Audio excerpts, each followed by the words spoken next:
Vocal for local అనేది ఏంటిది? దానికి మన ఒంటింటికి సంబంధం ఏంటిది ప్రదీప్‌జీ?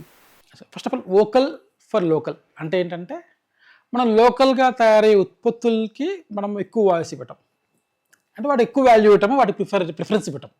అంటే కంప్లీట్ రీప్లేస్ చేయడం కాదు, ప్రిఫరెన్స్ ఇవ్వటం. ఫస్ట్ ప్రిఫరెన్స్ ఏంటంటే లోకల్లో తయారయ్యే వాటికి, అది మన కాన్సెప్ట్.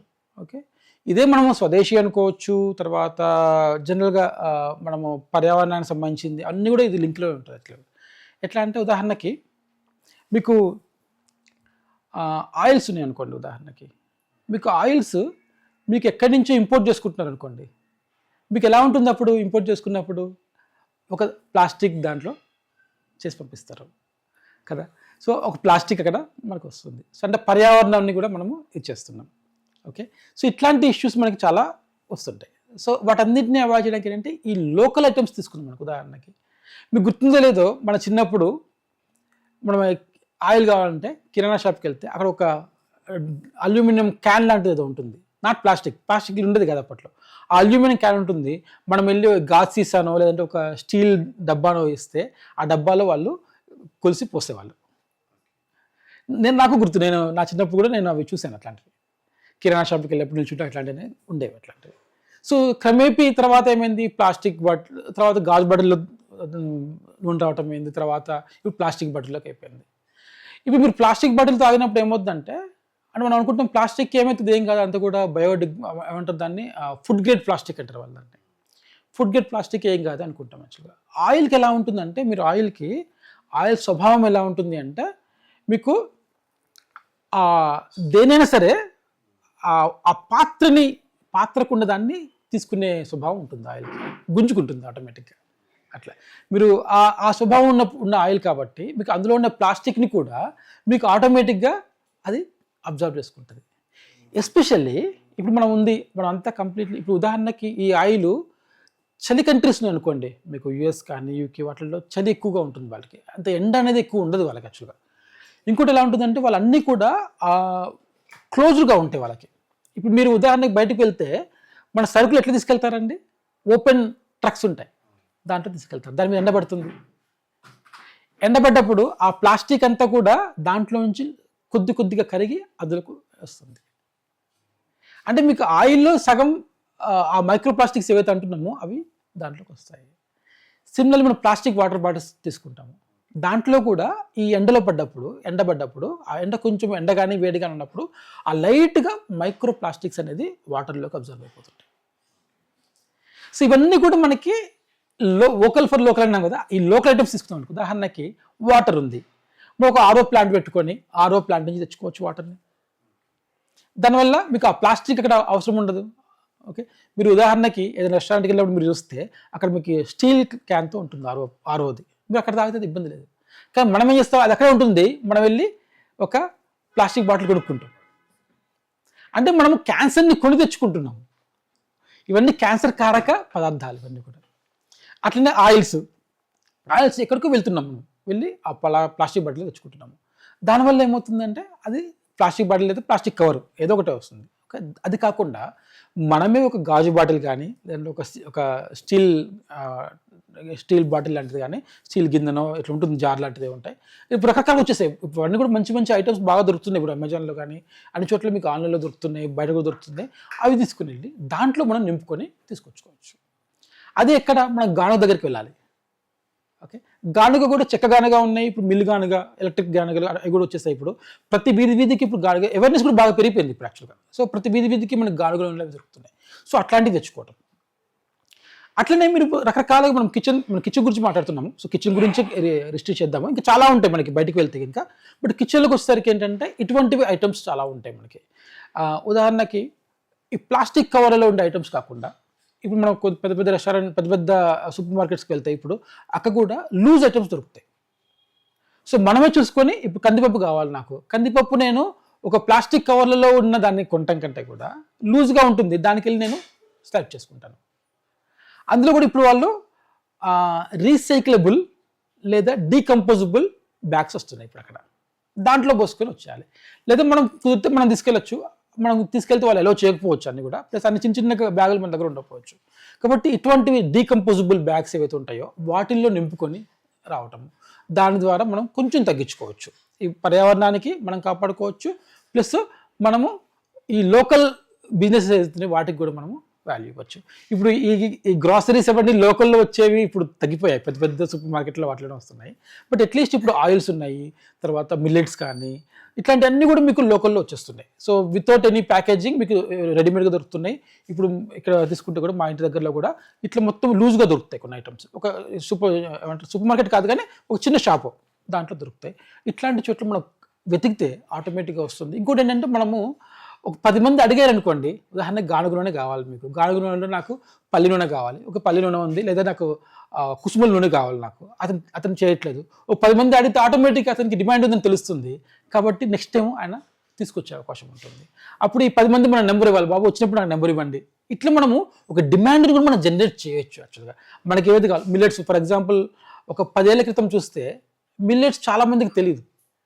అంటే ఏంటి, ఒక జొన్నలు తప్పిస్తే మిగిలిన తెలియదు చాలామందికి కూడా. ఎందుకంటే ఒక 40, 50, 60, 70 ఏళ్ళ క్రితం అయితే మిల్లెట్స్ బాగా వాడేవాళ్ళు మన దగ్గర కూడా, కానీ తర్వాత తగ్గిపోయింది. కానీ ఇప్పుడు మళ్ళీ వస్తుంది, ఎందుకంటే దాని యొక్క ఆరోగ్యం ఏంటి అందరికీ తెలుస్తుంది, దాని యొక్క ఆరోగ్య ప్రయోగాలు ఏంటి తెలుస్తుంది, ఇట్లా అందరూ వస్తుంది. ఇప్పుడు మన దగ్గర కూడా మన తెలంగాణ ప్రాంతాల్లో చాలా చోట్ల మిల్లెట్స్ పండిస్తున్నారు కూడా, చాలా చోట్ల చాలా ఈజీ కూడా పండించడం కూడా. ఒకప్పుడు పండించే వాళ్ళు కూడా లేరు యాక్చువల్గా, కానీ ఇప్పుడు కొంచెం కొంచెం పెరిగింది. ప్లస్ సరిపోదు, ఇంకా పెరగాలి.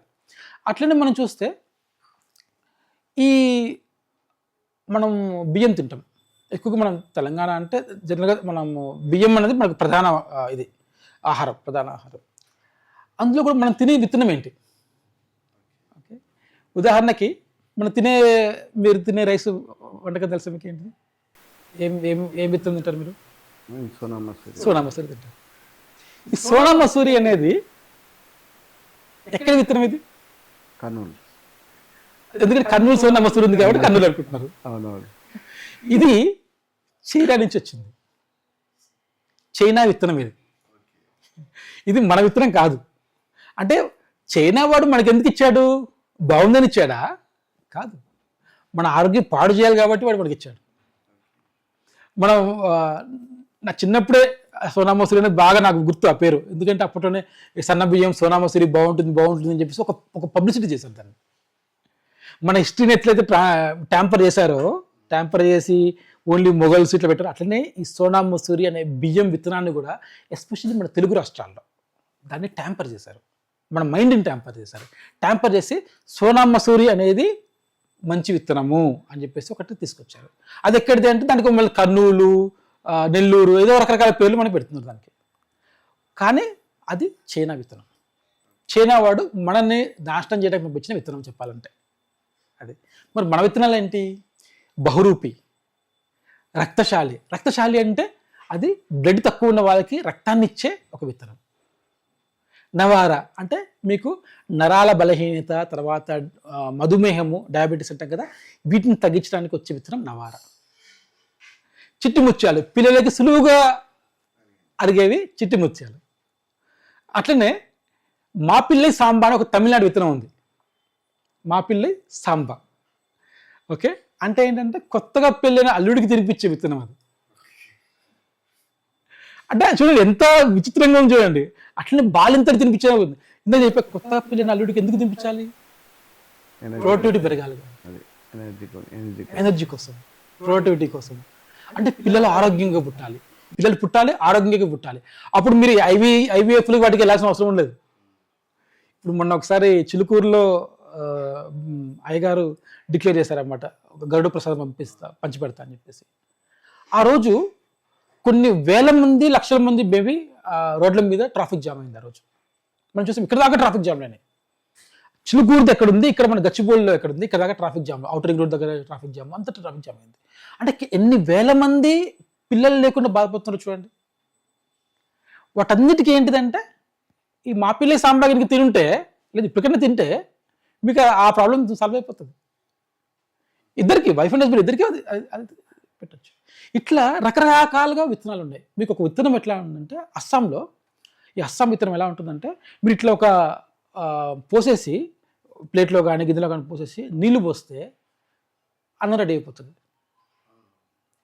దాన్ని వండక్కర్లేదు, వండకుండానే నీళ్లు పోస్తే రెడీ అయిపోతుంది. అంటే మీరు ట్రావెల్ వెళ్ళినప్పుడు సింపుల్గా మీరు ఒక డబ్బాలో పెట్టేసుకోండి, దాంట్లో నీళ్ళు పోసేసుకోండి, 5 నిమిషాల్లో బియ్యం రెడీ, అన్నం రెడీ.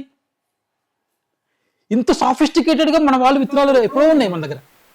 కానీ ఇలాంటి విత్తనాలు ఉట్టి ఆర్మీ వాళ్ళకే సప్లై అవుతాయని మనకు మార్కెట్లో ఎందుకంటే దాన్ని పండించే వాళ్ళు లేరు.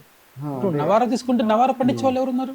ఎందుకంటే మీకు సోనా మసూరి 40 బస్తాలు వస్తాయి, నవారా 10-20 బస్తాలు వస్తాయి. ఓకే. నేను ప్రకృతి వ్యవసాయం కూడా చేశాను. నేను యాక్చువల్గా నేను ఆ ఎక్స్పీరియన్స్ చెప్తున్నాను. మొన్న నాకు 1 ఎకర్లో వేస్తే నాకు వచ్చింది 2 బస్తాలు వడ్లు. అవి పట్టిస్తే బియ్యం ఎంత వస్తుంది యూ కెన్ గెస్. అది.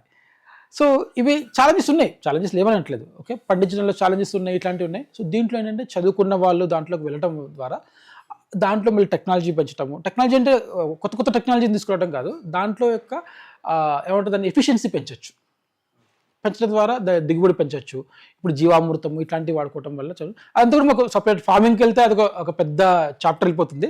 బట్ మళ్ళీ కమింగ్ బ్యాక్ టు కిచెన్, మనం వంటిల్లికి వచ్చినప్పుడు ఇటువంటి విత్తనాలని, ఇటువంటి రైస్ వంగడాలని, లేదా మిల్లెట్స్ని ఇట్లా రకరకాలుగా ఉన్నాయి. ఇంకోటి ఏంటంటే మిల్లెట్స్ అనగానే కంప్లీట్లీ రైస్ బంద్ చేసి మిల్లెట్స్ తింటా అంటే అది అందరికీ సెట్ అవ్వకపోవచ్చు. కొంతమందికి కొర్రలు సెట్ అవుతాయి, కొంతమందికి ఏమంటాం మనము బాజ్రాలు అంటాం, జొన్నలు అంటాం, కొంతమంది జొన్నలు సెట్ అవుతాయి. ఓకే, ఇట్లా రకరకాలుగా బాడీకి ఏదైతే తగ్గుతుంటుందో అది మనం తినాలి. మన బాడీకి ఏదైతే హితం చేస్తుందో దాన్ని మనం తినే విధంగా చూసుకోవాలి. సో కాబట్టి ఏంటంటే ఇవన్నీ కూడా మనం ఇందాక మళ్ళీ అన్నట్టుగా, ఉదాహరణ ఒక రైతు ఉన్నాడు, మనం రైతుని అడాప్ట్ ఎందుకు చేసుకోకూడదు? మనం ఒక ఉదాహరణకి ఒక కంపెనీస్ ఉంటాయి, కంపెనీస్ ఏం చేస్తాయంటే ఒక ఆర్ఫనైజ్ని కానీ లేదా ఒక ప్రాజెక్ట్ని అడాప్ట్ చేసుకుంటే సిఎస్ఆర్ యాక్టివిటీలో భాగంగా, అట్లనే ఒక రైతుని ఎందుకు అడాప్ట్ చేసుకోకూడదు? ఒక రైతుని అడాప్ట్ చేసుకొని ఇప్పుడు వాళ్ళు పెట్టే ఖర్చు ఏదో రైతు మీద పెట్టండి, రైతుకు కావాల్సిన విత్తనాలు సప్లై చేయండి, మిల్లెట్స్ విత్తనాలు సప్లై చేయండి, లేదా వరి వంగడాలు ఏవైతే కావాలో అవి సప్లై చేయండి. లేదా ఒక ఇల్లు ఉంది, లేదా ఒక అపార్ట్మెంట్ ఉంది, ఈ అపార్ట్మెంట్ ఉంది, ఈ అపార్ట్మెంట్లో వీళ్ళందరూ కలిసి ఒక రైతుని అడాప్ట్ చేసుకొని, బాబు నాకు ఈ విత్తనాన్ని మీరు పండించండి, మేము కొంటాం. ఒక ఇన్సూరెన్స్ ఇవ్వండి, బయట అమ్మాల్సిన అవసరం లేదు వాడికి. వాడు డైరెక్ట్గా అయిపోగానే స్టాక్ తీసుకొస్తాడు, పట్టించేస్తాడు, మనకి ఇచ్చేస్తాడు, డైరెక్ట్గా ఇచ్చేస్తాడు, అయిపోతుంది. ఇటువంటివి మనము చిన్న చిన్న పనులు చేయడం ద్వారా ఒకటేంటంటే మనము ఎకానమీని కూడా మనము కిచెన్ నుంచి కంట్రోల్ చేసుకోవచ్చు. ఇప్పుడు ఎకానమీ కూడా మొత్తము ఎక్కడి నుంచి చేస్తాం, కిచెన్ నుంచి కంట్రోల్ చేయొచ్చు. ఇప్పుడు నేను చెప్తున్నది కూడా దాని కూడా కిచెనే మూలస్తాము. సో ఎవరు ఏం పండించాలి కిచెన్ డిసైడ్ చేయొచ్చు, ఈ కిచెన్ విల్ డిసైడ్. సో ఇదంతా కూడా ఈ కిచెన్ నుంచి ఇన్ని రకాలుగా మనం చేయొచ్చు. ఆ లోకల్గా మనం ఎవరైతే ఉన్నారో వాళ్ళని తీసుకోవచ్చు. ఇంకోటి ఏంటంటే ఇప్పుడు ఈ వ్యక్తి ఉన్నాడు, ఆయన అమ్ముతున్నాడు. ఓకే, అతను కూడా చెప్పండి, బాబు మాకు ఇవి కావాలి, మీరు తెప్పిస్తారా? రెగ్యులర్గా నేను 10 ఏళ్ళ నుంచి వెళ్తున్నాను కాబట్టి నేను అడిగితే తెప్పిస్తాడు, నేను కష్టమని కాబట్టి. అట్లా ప్లస్ ఇంకోటి ఏం చేయాలంటే మనం ఇంకో 10 మందిని అడగాలి, ఇట్లాంటివి 10 మందితో అడిగించాలి, 10 మంది డిమాండ్ క్రియేట్ చేయాలి. వాళ్ళ ఫోన్ నెంబర్ ఇవ్వండి, బాబు వస్తే మేము తీసుకుంటాం. ఒక ఎగ్జిరెన్స్ కూడా ఇవ్వాలి, ఒట్టికి కాదు. ఒక ఎగ్జిరెన్స్ ఇవ్వాలి, మన ఫోన్ నెంబర్ ఇవ్వాలి, నీకు నాకు నవరా రైస్ కావాలి, ఫోన్ నెంబర్ ఇవ్వండి, నాకు ఇవ్వండి, నాకు పంపించండి. సో ఇట్లా లోకల్లో ఉన్న మార్కెట్స్కి వాళ్ళకి ఒక మార్కెట్ని మనం క్రియేట్ చేయొచ్చు. అది కూడా మన కిచెన్ నుంచే స్టార్ట్ అవుతుంది అది కూడా. సో ఇలా మనము ఈ వోకల్ ఫర్ లోకల్ అనేది కిచెన్ నుంచే మనం చేయొచ్చు అనేది నా యొక్క అభిప్రాయం. కానీ ఇన్ని రోజులు సోనా మసూరి నెంబర్ 1 అనుకుంటున్నాము. సోనా మసూరి అదే సోనా మసూరి మనం తింటున్నాం తెలుగు రాష్ట్రాల్లో. ఎస్పెషల్లీ తెలుగు రాష్ట్రాల్లో మన పూర్వీకుల విత్తనాలు ఏవైతే ఉన్నాయో మన విత్తనాలు అనేవి చాలా వరకు కనుమరుగైపోయాయి. ఇప్పుడు మన అనుకునేవి ఇప్పుడు ఉన్నాయి కూడా, కొత్తగా వచ్చిన హైబ్రిడ్ విత్తనాలే ఉన్నాయి, కానీ అవి కూడా కొన్ని మంచివి ఉన్నాయి. దాంట్లో దాని చెడు ఏంటంటే మనకు తెలియదు. ప్రస్తుతానికి అయితే మంచిగా అనుకుంటున్నాం.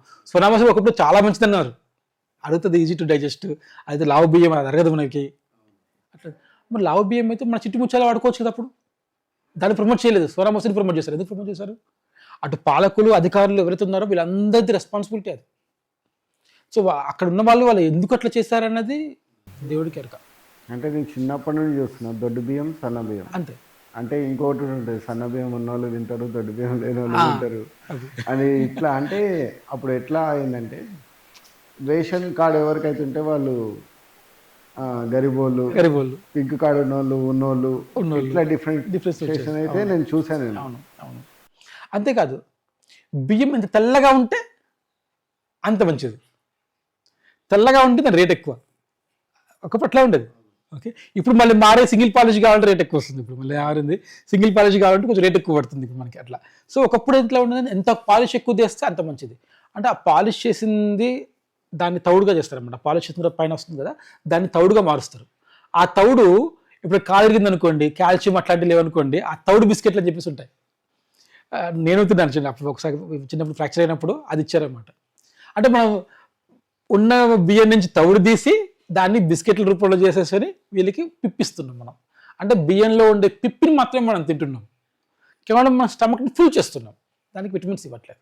ఆ విటమిన్స్ ఎక్కువ ఉంటే పైన లేయర్లో ఉంటాయి, ఆ లేయర్ని తీసి పడబెడుస్తున్నాం పాలిషింగ్ పేరుతో. అసలు పాలిష్ సంస్కారమే మన దగ్గర లేదు కదా, అసలు పాలిష్ టెక్నాలజీ మన దగ్గర లేదు. ఎందుకంటే అవసరం లేదు కాబట్టి. It's not that we can't do it. మనం ఆ బియ్యం మీద పొట్టెట్లు తీస్తాము, ఇట్లా విసురాయలో ఇలా తీస్తాం, అప్పుడు మీకు పైన పాలిష్ పోదు. అది మన టెక్నాలజీ. అంటే పాలిష్ పోకుండా, అంటే పైన పొట్టు పోకుండానే మనము పైన దాని మీద విటమిన్స్ పోకుండానే పొట్టు తీసే సంస్కారం మన దగ్గర ఉంది, ఆ టెక్నాలజీ మన దగ్గర ఉంది. బ్రిటిష్ వాడు వచ్చేవాడు చేసాడు, ఇది కాదని చెప్పేసి వాడు మిల్లు మొదలు పెట్టాడు. ఆ మిల్లు ఏమవుతుంది, దాని మీద పైన పొట్టు కూడా పోతుంది అట్లా. దానివల్ల విటమిన్స్ అన్ని పోతున్నాయి. ఇది మనము గమనించాలి. సో ఇప్పుడు మిల్లులో కూడా మనకు కొత్త టెక్నాలజీ వచ్చేసి దాంట్లో కూడా పొట్టు లేకుండా లేదా సింగిల్ పాలిష్ ఇట్లా రకరకాలుగా వస్తున్నాయి. అవి మనం వాడుకోవటం వల్ల మన ఆరోగ్యాన్ని బాగు చేసుకోవచ్చు. ఎప్పుడైతే మనం ఆరోగ్యంగా ఉంటామో మనం దేశాన్ని ఏదైనా చేయొచ్చు. మనం ఆరోగ్యంగా లేనప్పుడు మనం దేశానికి మనం ఏం సేవ చేస్తాం, మనం సేవ చేయలేం. దేశానికి ధర్మానికి సేవ చేయాలంటే ముందు మనం ఆరోగ్యంగా ఉండాలి. ఆరోగ్యంగా ఉండాలంటే ఇట్లాంటివన్నీ మనం పాటించాలి. అందులో మనకి ఏది అనుకూలం అంటే అన్నీ మనము పాటిస్తామా లేదా అని మనకు తెలియదు. మనకు అనుకూలంగా ఉంది, మనం ప్రయత్నం చేయాలి. ఆ యాంగిల్లో we have to first start చేయకుంటే ఎట్లా గుర్తుంది అంటే కుదరదు. ఇప్పుడు ఉదాహరణకి ఒక 10 years బ్యాక్ చూసుకుంటే సింగిల్ పాలిష్ కావాలంటే దొరికేవి కావు. ఇప్పుడు సింగిల్ పాలిష్ కావాలంటే అన్ని చోట్ల దొరుకుతున్నాయి. దాదాపు ఇప్పుడు మియాపూర్కి వెళ్తే మియాపూర్లో అన్ని చోట్ల సింగిల్ పాలిష్ చేసి దొరుకుతున్నాయి. ఇప్పుడు మోరార్లెస్ ఎట్లా వస్తున్నాయి అంటే డిమాండ్ పెరిగింది. ఇప్పుడు అది టైం పడుతుంది. మనము దానికి సంకల్పం చేసుకొని, ప్రజలందరూ సంకల్పం చేసుకొని కిచెన్ నుంచి ఏదైతే మనం అనుకుంటున్నామో అది ఇంకా స్టార్ట్ అయితే ఆటోమేటిక్గా వచ్చేస్తుంది.